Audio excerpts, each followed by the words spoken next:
Dear students, the elements after atomic number 92, that is uranium, are known as transuranic elements, and the elements after atomic number 100, that is fermium, they are known as transfermium elements.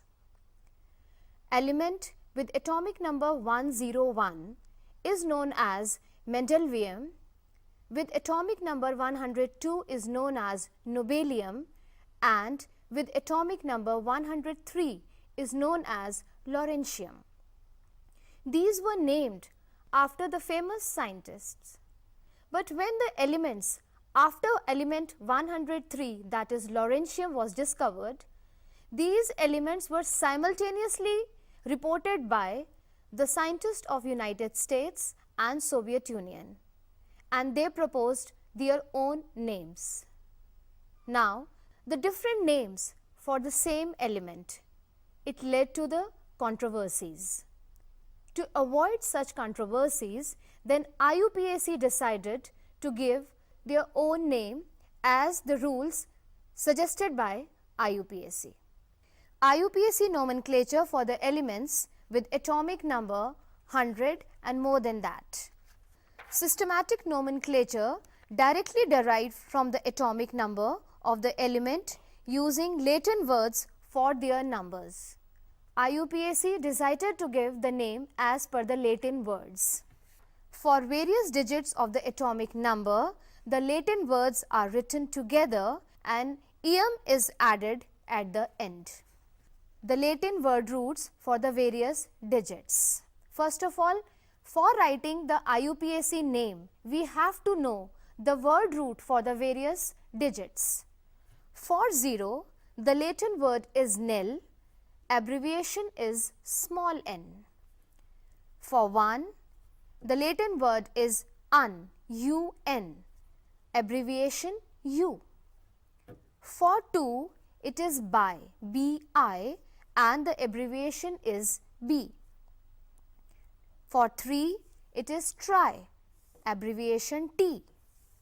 4, the Latin word is quad, abbreviation is q.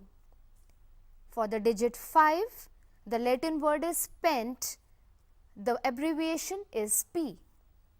6, the Latin word is hex, abbreviation h. For 7, it is sept, small s is its abbreviation.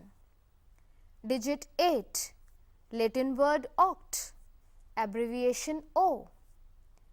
9, it is N, and the abbreviation is E. Now, using the Latin word, we will write the IUPAC name for all those elements with atomic number more than 100. For example, the element with atomic number 101. Its systematic name will be un, nil, unium. For 1, un. For 0, it is nil, that is nil. Again for 1, it is un. And then the name ending is by ium. That is, for the atomic number 101, the systematic name as per this IUPAC is un, nil, unium, and the symbol is UNU. The first U is capital and the other alphabets are in small. Next example, atomic number 102. Its systematic name is un, nil, bium. Un, UN, for 1, nil, for 0, bi, by, for 2, and the ending of the name by ium, ium, un, nil, bium. The symbol will be UNB. The first alphabet U will be capital and then the next alphabets will be in the small, that is small n and small b. Similarly, element with atomic number 103. Its name will be un, nil, trium. Its symbol is UNT. And so on you can write the symbol. Now I am taking one more example, atomic number 110, that is 110. 1 un, again 1, so again un. For 0, it will be NIL, and the ending of the name by IUM. The complete name will be un-nilium. Symbol UUN. 114, one more example. Un-quadium. The symbol will be UUQ. So, this way we can write the IUPAC name of the different elements with atomic number more than 100, and it avoided all the controversies. It was accepted by one and all.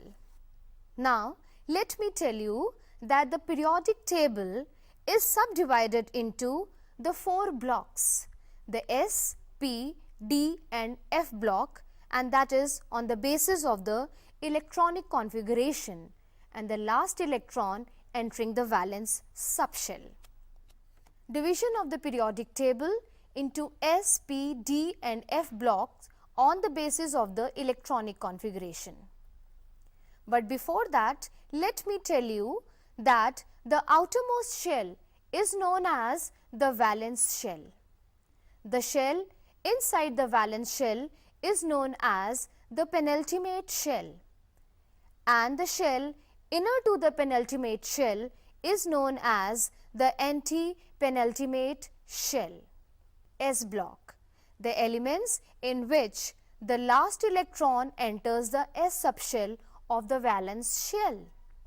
Dear students, as we know that the S orbital can accommodate 2 electrons, so in the S block there are 2 groups, and they are known as alkali metals and alkaline earth metals.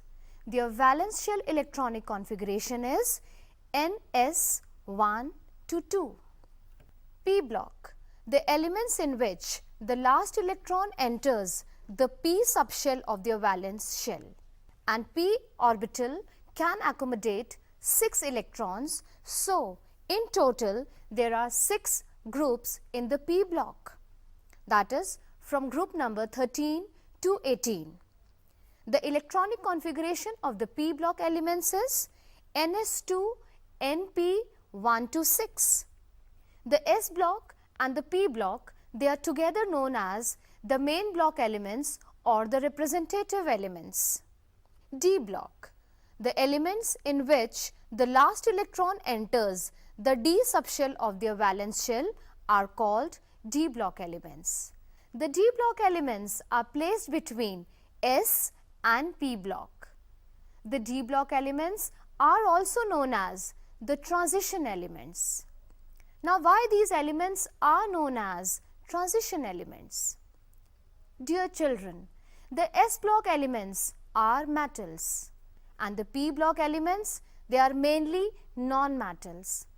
The shifting from the metallic behavior to the non-metallic behavior is through the D block elements, and that is why they have been given name the transition elements. The transition elements electronic configuration is N-1 D 1 to 10 NS 0 to 2, and since the D subshell can accommodate 10 electrons, so there are 10 groups in the D block. F block elements, the elements in which the last electron enters the F subshell of the valence shell. There are 2 series in the F block, the lanthanoids and actinoids.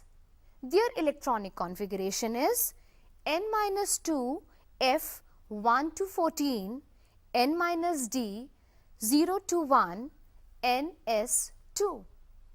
From the slide you can very well see that the orange colored 2 groups are the S block, the blue colored the 6 groups are the P block, the 10 groups that is shown in the green color are D block elements, and at the bottom the 2 series shown in the yellow color are F block elements.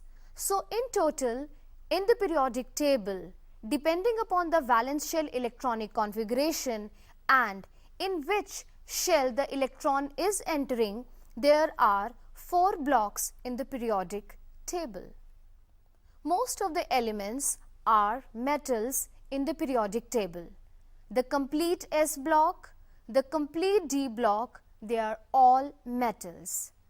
The non-metals in the periodic table are lying in the P block. The orange line shows the metalloids. What are metalloids? These are the elements between the metals and the non-metals. They have the properties of both. This line divides metal from the non-metals. These are all metals. You can see very well that S and D block all are metals. And the pink arrows shows that the right hand side of the periodic table has all non-metals.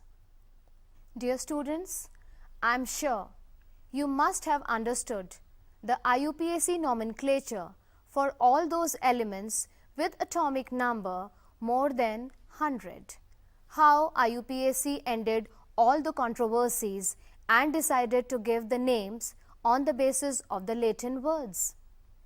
And also you must have understood that the periodic table is divided into 4 blocks, that is S, P, D and F, depending upon the last electron entering which subshell. And majority of the elements in the periodic table are metals and they are lying on the left hand side, that is S block and D block. And all the non-metals are lying on the right hand side of the periodic table, that is P block. And there are few metalloids also, which are dividing metals and non-metals.